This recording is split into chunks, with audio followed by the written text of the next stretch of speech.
Annan with the throw. Into Abdul Samid and back again. Mensah with the cross. High boot from Jordan Ayew. And the pressure relief for Nigeria as we hit the final 2 minutes of normal time.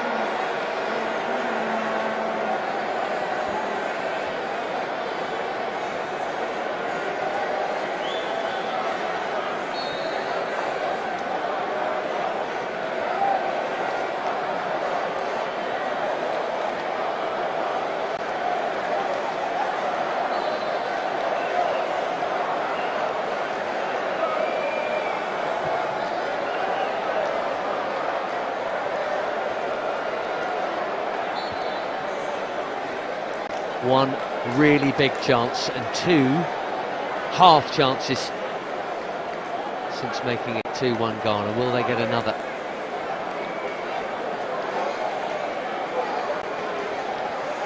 The length of added time may dictate that. There's Yarenki again, went for the early layoff.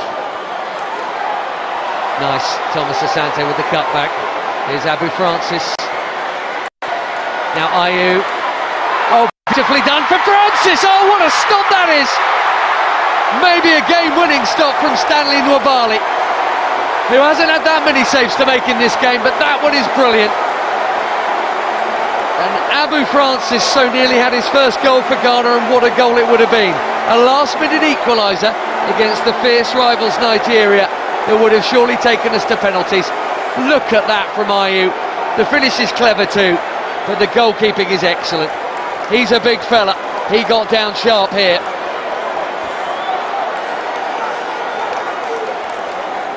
Look at Otto Addo there. So close. And yet so far.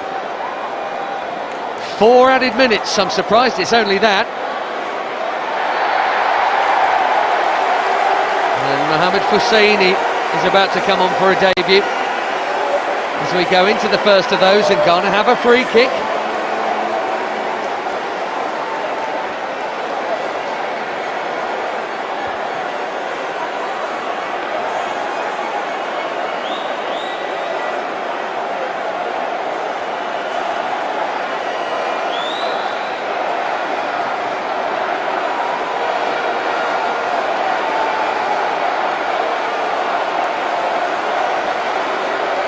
Well, this may be it. He's so nearly teed up the equaliser a minute ago, Jordan Ayew, and he so nearly scored one about 15 minutes prior. He and the almost as experienced Salih Abdul Samid in discussion.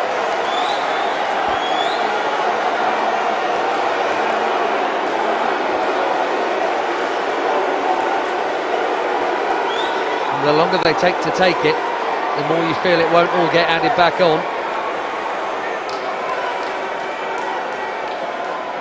There's a line in the sand there, and Ebenezer Annan is not allowed any further across than that.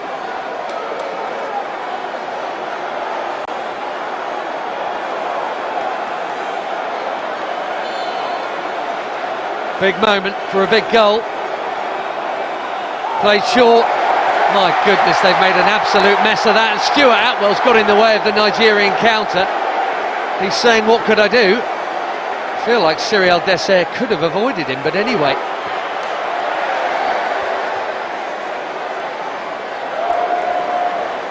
Yarenki.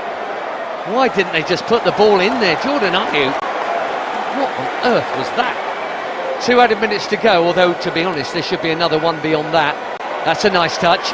Barbonsu here. That's a foul. No, it's not. Stuart Atwell says no. Stuart Atwell says goal kick. And that change will be made now. Barbonsu is going to be replaced by Mohamed Husseini. But look at this free kick here. A free chance to put the ball in the box for Ghana. And that. And then Dessert in the way. Well, Otto Addo, I should think, fuming at the free kick, and Eric Shell and his team, they're fuming at the officials. I'm not really sure what Stuart Atwell could have done. Well, is Mohamed Husseini going to come on? Is he going to be allowed to? Yes, so Barbonsu is off. There he is, behind the goal. On comes Mohamed Hosseini, another debutant. Just had his breakthrough season in Belgium for Union Saint-Gilloise. Technically 1 minute of added time to go, but that is a minimum, and I suspect it'll be more like 2. Nigeria nearly there. They haven't exactly seen it out cleanly, but maybe they can see it out now. That is going to be a free kick.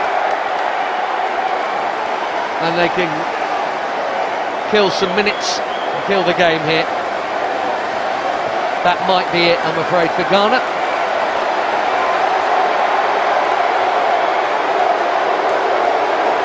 Now, Salih Al-Samid has already been booked, and I tell you what, if this wasn't the 94th minute, in what is technically a friendly, I am certain Stuart Atwell would have had the second yellow card out for that.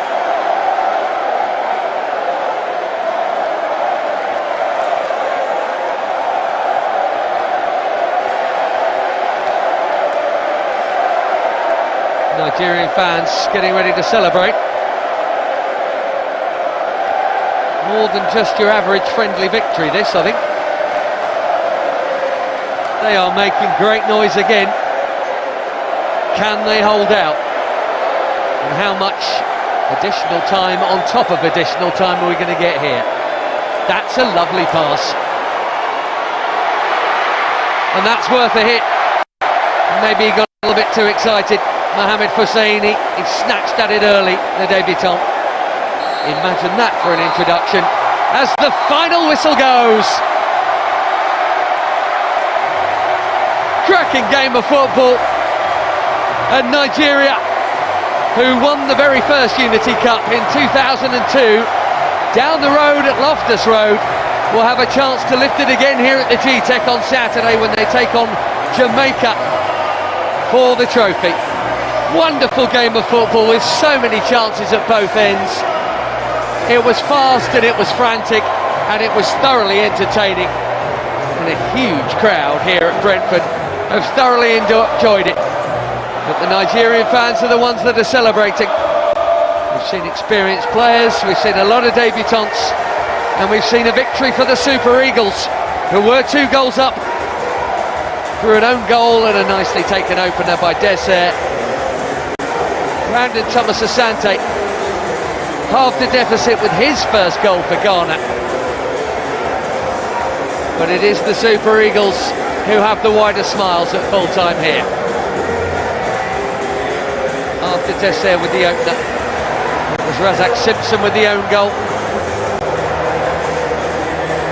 In the first half, that was scarcely believable, the pace it was played at.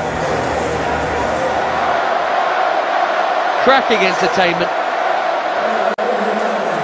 Individual excellence, a fair few mistakes, and a lot of noise.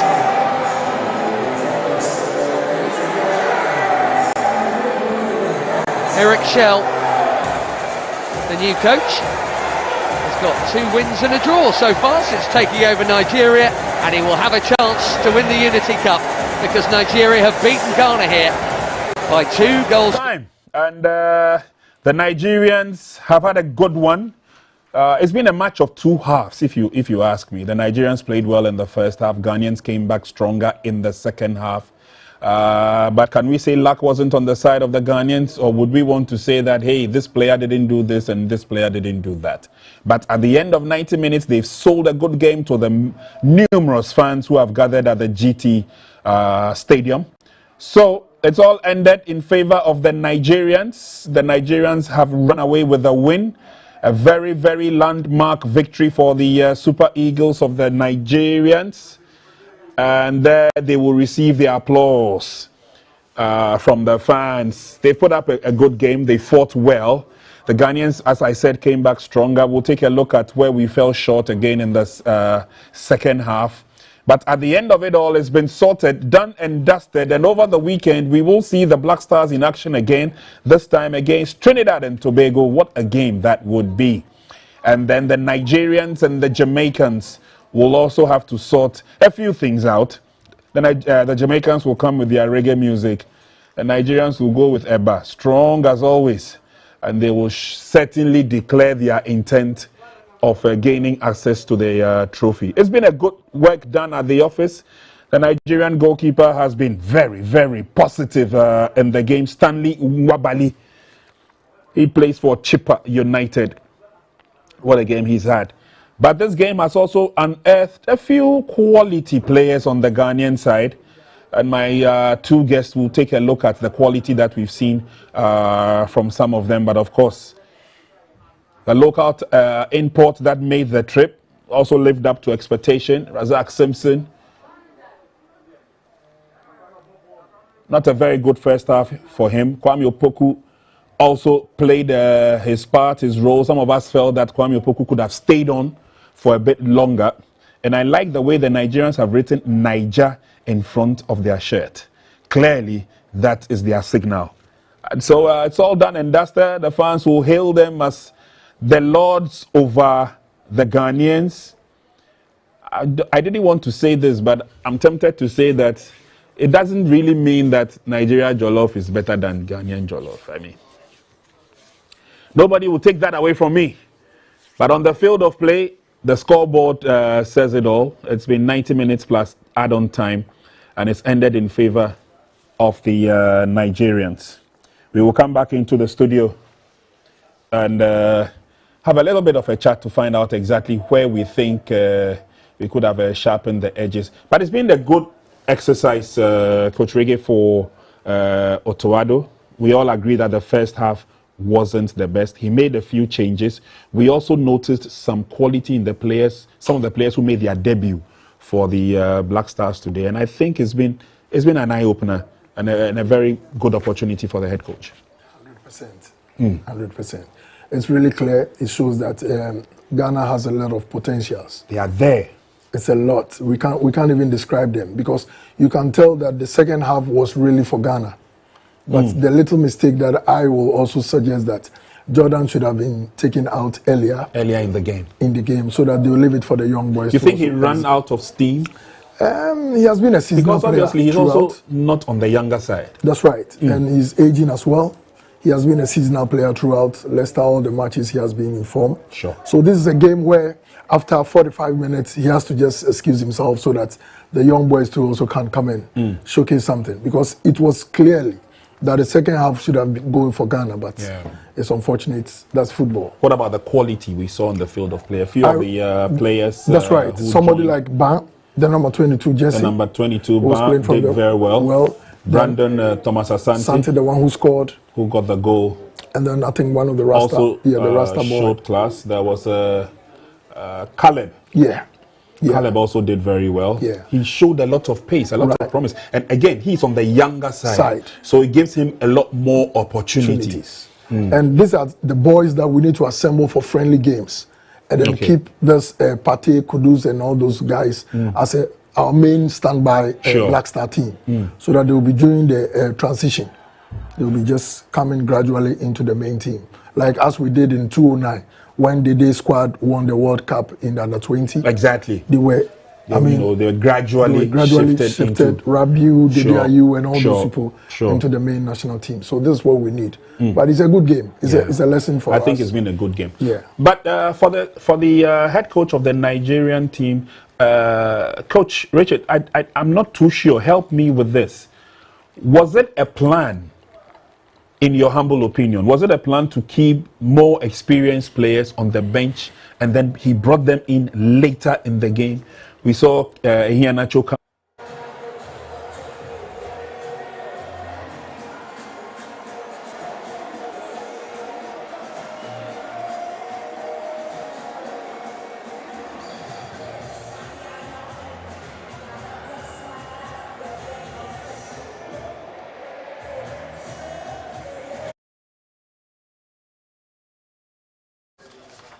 Trying to beef up the team. You can see from the center backs, the midfield to the attack, it's all about experience. Yes, he went for more of the experience, and you can see he tried to make it cool because he has gotten his 2-goal margin. Yeah. And he tried to make it easy with the boys. They shouldn't be in a hurry to play. Just take it easy, slow pace. And it's an eye opener to him because immediately he made the substitution. You can see the rhythm of the Eagles, Super Eagles. The rhythm went off. The rhythm went off, and immediately the rhythm went off. That is where the Otuado, the Black Star coach, capitalized on it. So, all right, Coach, I'll let you hold your horses there. We're going back to Brentford. We understand that Brandon Asante is talking to the media. Let's go quickly over and listen to what he has to say. Personally, for you, you got your first goal for Ghana. How did that feel? Yeah, of course, it was on the whole, it was a bit frustrating. You know how this is the biggest game for us. You know, we always we know we can win against this team. So frustrating on that note, but I'm also happy to make my start in scoring goals for Ghana, which I intend to do for a long time. And nothing. It's a great game, but nothing friendly about it. How was it in front of all these passionate fans? Oh, it's amazing. It just shows what football's about, what the culture's about, and even though half of the fans are for you, half are against you, the whole atmosphere is amazing, and we want to see more days like this. Hopefully, everyone's safe, everyone's happy, and we enjoyed it. You've got Trinidad and Tobago in the third place playoff on Saturday. How do you feel going into that game? Yeah, I mean, to be fair, on a personal note, I'm a little bit frustrated because I'm Jamaican as well, so I would have liked to do that one. But now, in terms of playing against Trinidad, we go out there, the same attitude as always, try and win the game, and put things right, which is what we want to do. Perfect. Thank you very much, Thomas. Thank you. All right, so sharing his thoughts with us there, Brandon Thomas Asante. He plays for Coventry City and, of course, making his debut for the national team, the Black Stars. He says he would have wished to have played against the Jamaicans because he's got a little bit of Jamaican blood in him as well. But hey, Ghana has to settle for the fourth place game. So, Coach, like you were rightly saying, you thought the Nigerians had it sorted in terms of the permutations the coach put up? Yeah, I think it's all about his game management. It's all about game management. He tried to manage the game to seal the game to the last point. But I can say he also found that he made some certain mistakes, which I believe in the next subsequent matches, he's going to correct it by those 3 substitutions he made in the 68 or 72 minutes. I think it's not really needed because I can tell you categorically when we were watching the match, our right back, his legs are already gone.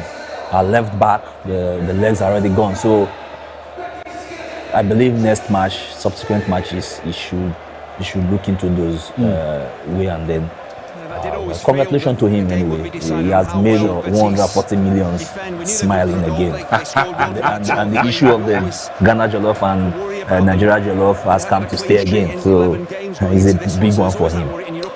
All right, viewers, we'll do a very quick break. When we come back, we'll be wrapping up with the discussion here. If you've just joined us, you've missed quite a good game. It's been wonderful. It's been awesome. Ghana's on the losing side, but hey, the Nigerians believe that they have what it takes to go all the way to lift the Unity Cup. Let's do a quick break. We'll be right back.